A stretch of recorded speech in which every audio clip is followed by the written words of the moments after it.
Bueno, ahora hablaremos de las características fisiológicas y biológicas de los alumnos. Como sabemos, hay una respuesta fisiológica dentro de las características, ya sea si hablamos de una población adulta como si hablamos de una población infantil.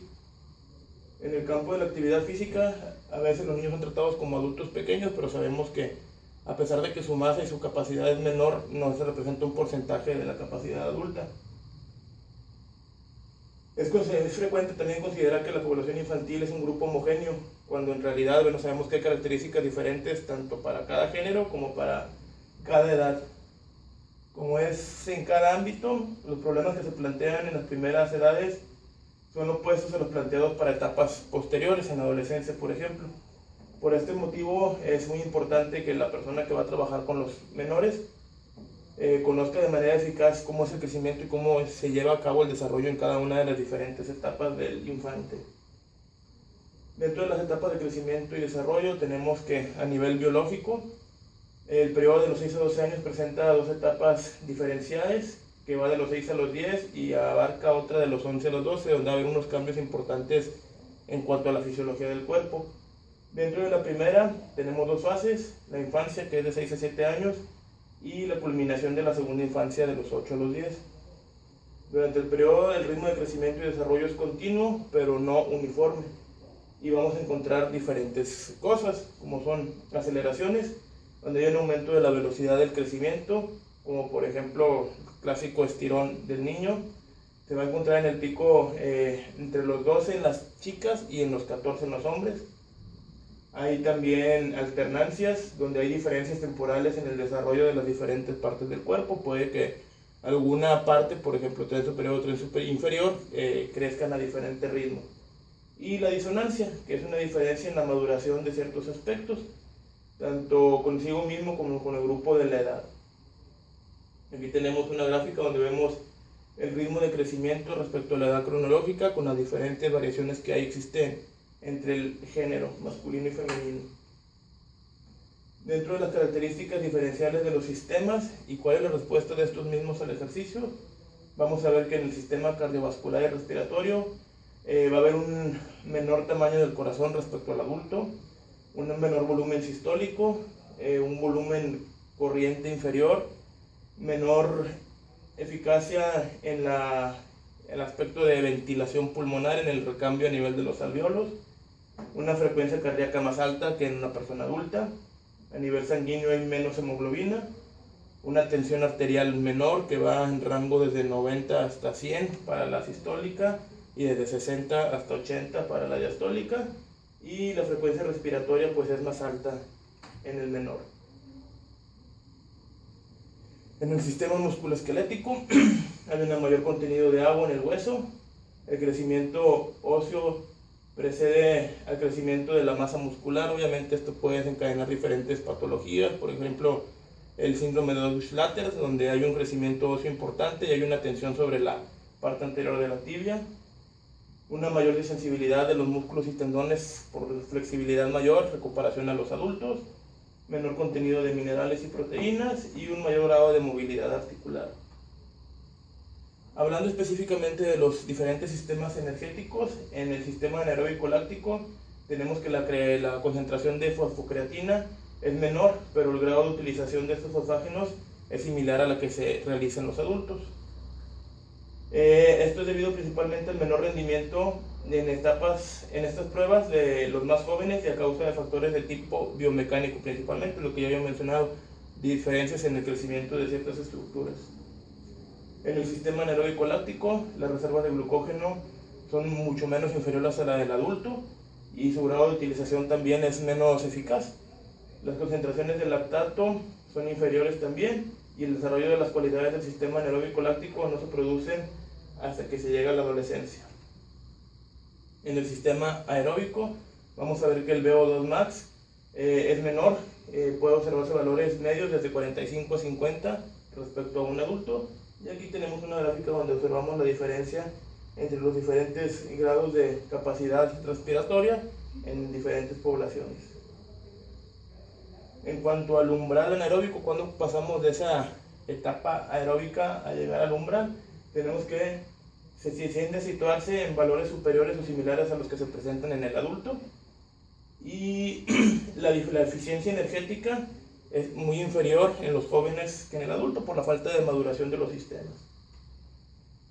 Hablando de la regulación de la temperatura, tenemos que hay una relación superficie corporal, masa corporal diferente. En el infante es mucho mayor, y esto hace que los cambios de temperatura sean más sensibles para el infante. Hay una mayor posibilidad de disertación, también basado por esto, y una menor capacidad de la aclimatación, que se habla de si en un adulto puede llegar entre los 5 a 7 días, en un menor puede tardar más de una semana. Dentro de las capacidades físicas básicas, tenemos que hay que hacer una distinción entre capacidad física, que sabemos son los atributos que contribuyen a la eficacia de las tareas motrices, como la resistencia, fuerza, velocidad, amplitud de movimiento y o flexibilidad, y con lo que es una condición física o grado de desarrollo que tiene el sujeto para cada una de las capacidades. Dentro de las capacidades físicas básicas, sabemos que estas representan el aspecto cuantitativo del movimiento, se fundamentan en la eficacia de los sistemas motor y metabólico, son la resistencia, la fuerza, velocidad y la flexibilidad. Mano, un autor, las denominó capacidades físicas condicionales, ya que condicionan el rendimiento deportivo y se desarrollan en el proceso de acondicionamiento físico, mientras que otro autor, Satsyorsky, las define como un prerequisito motrices de base sobre la que se van a desarrollar las habilidades técnicas posteriores y así poder llegar a la maestría deportiva.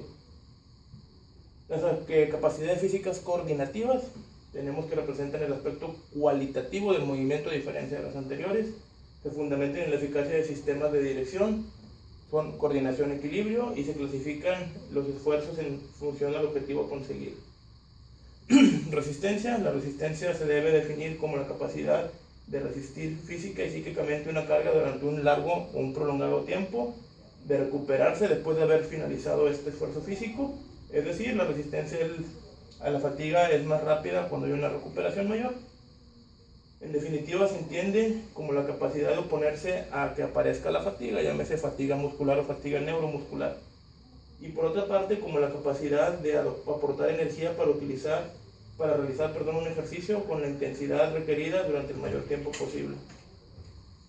La fuerza se define como la tensión que se manifiesta en un músculo que se contrae. González Vadillo puntualiza esta definición y añade que la tensión de los músculos ejerce a vencer una determinada resistencia en un determinado tiempo. Desde la física es la acción de un cuerpo sobre otro combinando su estado de reposo-movimiento, fuerza es igual a masa por la aceleración.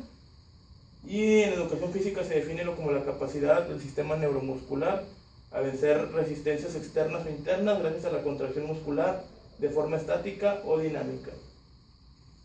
Dentro de la velocidad, sabemos que desde el punto de vista físico es el tiempo que se tarda en cubrir esta distancia, cuya intensidad está en función del espacio que hay que recorrer, la fórmula velocidad o a la distancia sobre tiempo. Como capacidad física se define como la realización de un gesto motor, ya sea cíclico o acíclico, en el menor tiempo posible, es decir, la capacidad de realizar una acción en el menor tiempo posible. Esta acción puede ser un gesto solamente o puede implicar hacer un deslizamiento o un desplazamiento. La flexibilidad, bueno, sabemos que es una cualidad física básica que abarca solo una parte de este concepto, que tenemos flexibilidad propiamente dicha, que es la capacidad que posee un cuerpo de doblarse sin llegar a romperse y volver a llegar a su estado original, y la elasticidad es la propiedad del cuerpo para recuperar esta forma inicial una vez que ha sido deformado. Dentro de la amplitud de movimiento, que es otro término que entraría dentro de la flexibilidad, tenemos y abarca dos conceptos, la movilidad articular y la elasticidad muscular, quedando definida como el máximo grado de amplitud que permite una articulación en función de su estructura y limitado por la tensión de los músculos antagonistas y por la funcionalidad del resto de las estructuras implicadas. Vamos a hablar ahora de la agilidad. La conceptualización, según Modson en el 80, dice que es la habilidad para mover el cuerpo en el espacio de una forma fluida y sobre todo eficaz con un ahorro de energía. Mientras que Álvarez del Villar dice que es la cualidad resultante de las capacidades físicas básicas y las capacidades coordinativas, requiriendo una buena combinación de ambos elementos para poder desarrollarla de manera adecuada. Además, este concepto se encuentra relacionado con el de habilidad motriz, que es la capacidad de movimiento adquirido por el aprendizaje. Podemos decir que la agilidad combina la rapidez de los movimientos con los cambios de posición o dirección, realizando todo con precisión y fluidez. La evolución de las diferentes capacidades físicas, la resistencia, el desarrollo paralelo es para ambos sexos, aunque se muestran incrementos anuales inferiores en las mujeres que en los hombres. En la pubertad el aumento es casi igual en ambos géneros. En la adolescencia los chicos siguen creciendo de forma paulatina, las chicas dependerán de sus niveles de entrenamiento y maduración, así como también factores hormonales asociados. Y el entrenamiento de la resistencia provoca notables aumentos en el rendimiento deportivo. Hablando específicamente de la fuerza, el incremento elevado en años tras años en la fuerza se considera principalmente en el orden fuerza máxima, posteriormente fuerza rápida y fuerza resistencia. En la pubertad, el periodo de inicio de un aumento más marcado en cuanto a aumento en esta capacidad, y en la adolescencia aumentan las diferencias sexuales específicas en el desarrollo de ambos géneros, por lo que las niñas no entrenadas se estancan hacia los 4 años aproximadamente. Velocidad. En la pubertad, la velocidad de reacción y la frecuencia de movimiento dan valores similares que en el adulto. Entre los 12 y 14 años hay un aumento importante en la capacidad de aceleración en ambos géneros, y en la adolescencia las diferencias sexuales específicas se acentúan, y esto puede haber que ya existe una variación en cuanto a esta capacidad. La amplitud de movimiento, hay valores más elevados en las chicas, aunque en forma diferente según el tipo de articulación que estemos evaluando. En la pubertad y en la adolescencia, la reducción de la movilidad articular es general si el entrenamiento no es el adecuado, y a esto se debe a un desequilibrio de la musculatura entre agonistas y antagonistas que pudiera ser ocasionado por un acortamiento muscular o por una contractura debido a las cargas de trabajo. Y básicamente eso es todo. Gracias.